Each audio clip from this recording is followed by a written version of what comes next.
Hi everyone, in this video I'm going to talk about how to make crepe paper garland. It is truly one of the easiest and fastest garlands to make, and it's super cheap because all you need is crepe paper and a ribbon.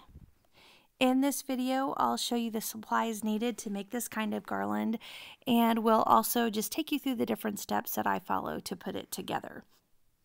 If you do see anything you like in the video today or find anything helpful, please do me a favor and take just a second to tap the like button. And if you do a lot of party decorating or DIY projects, you'll see a lot of that on my channel, so take a minute to subscribe as well.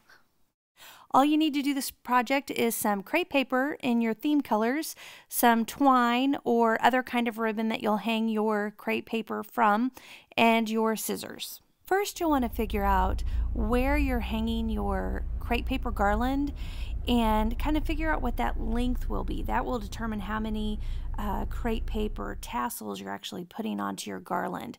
For me, I find it easier to go ahead and hang up my twine. That also helps me kind of figure out how I'm going to space those apart. Sometimes I do this on a wall. In another one of my posts, you'll see I use this garland on a senior graduation board. So this is the crepe paper I'm using today for my garland. I've got it in blue and yellow.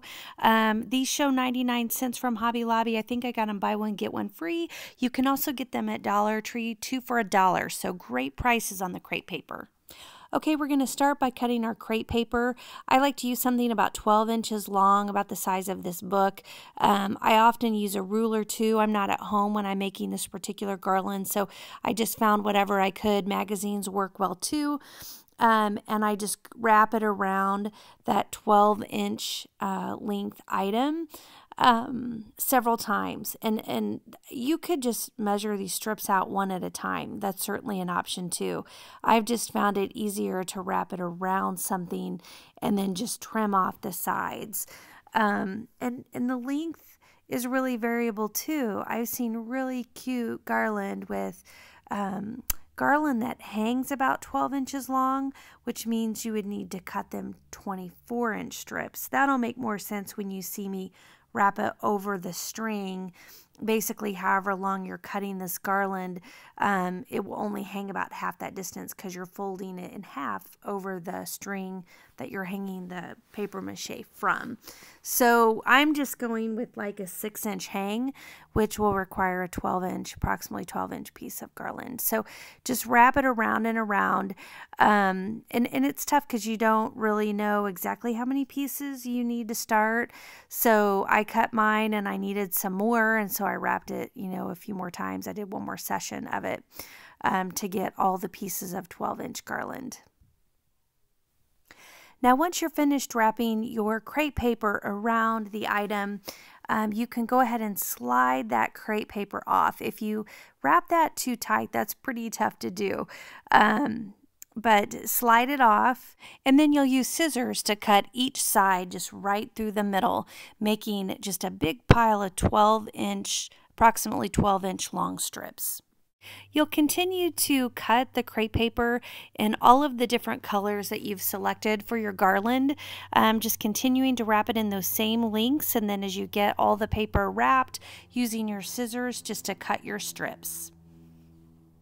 And when you're done, you'll have these great piles of crepe paper in various colors ready to put on top of your string or your twine to make your garland. Okay, so now it's time to put the crepe paper on the twine.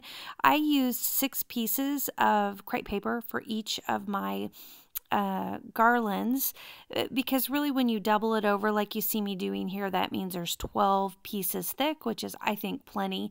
I like to leave about 1 inch. I like to tie that twine about 1 inch down from the ribbon from which it's hanging, and I just simply do a double knot.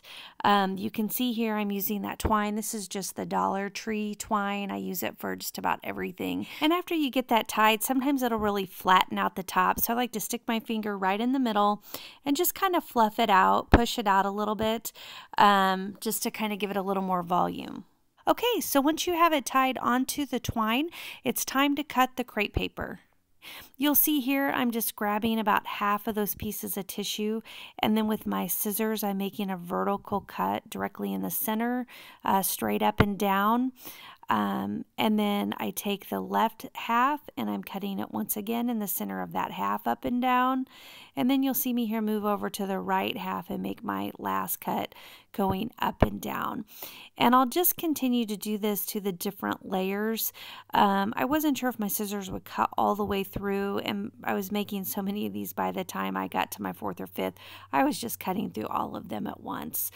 And you want to leave about an inch underneath the tie, just to make sure it's not going to rip or fall off, but definitely don't cut it too far down. I mean, you want it to cut almost up to the tie because that's what helps get you the volume in all of the crepe paper. So here you see me crimping, you'll see me shaking, just to really give this pom-pom or tassel, just to give it some volume on the line. And as a finishing touch, go ahead and trim that tie. You'll probably want your ties to be similar all the way down your garland, so kind of decide if you want 1 inch, 2 inches, and then make those cuts. And then you just keep making these tassels, alternating the colors to fit your party theme, and really spreading them apart to the right distance to make your tassel look right for its space. And that's it. It's super easy to make, and again, I think this is one of the fastest kind of garlands to make. Really inexpensive. I probably used about 1/10 of a roll of blue and 1/10 of a roll of yellow. So it doesn't even look like much crepe paper came off of the rolls. So again, inexpensive and easy. If you found anything useful in this video, again, I'd really appreciate it if you just take a quick second and like the video. And if you're into DIY projects or party decorating, please take a minute to subscribe as well. Thanks.